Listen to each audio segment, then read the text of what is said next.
L'info écho avec Capital.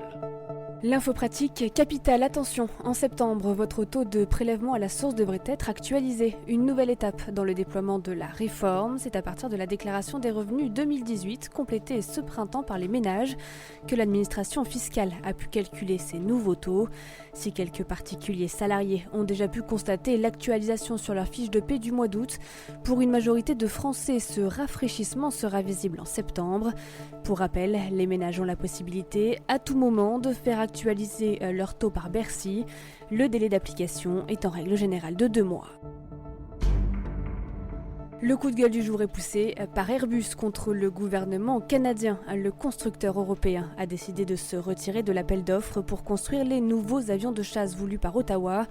En cause, des changements apportés au processus et des exigences trop onéreuses. En coulisses, le gouvernement canadien est accusé de privilégier la candidature du F-35 de Lockheed Martin, provoquant la colère des autres candidats que sont Boeing et Saab. Certains estiment même que le retrait d'Airbus pourrait ne pas être le dernier. Toutes les infos sur capital.fr. Le chiffre du jour, 500, c'est le nombre de postes proposés par Toyota dans son usine d'Onning, près de Valenciennes, dans le Nord. Le constructeur japonais met ainsi en place son dernier volet pour le développement de l'usine. Un projet à 300 millions d'euros lancé en janvier 2018. À terme, le site doit atteindre 4500 employés pour augmenter sa capacité de production. Les 500 nouveaux agents de production seront recrutés sans aucune exigence de diplôme ni expérience professionnelle. On termine avec l'eau alcoolisée qui cartonne aux États-Unis depuis plusieurs mois. Cette boisson a envahi les rayons des supermarchés.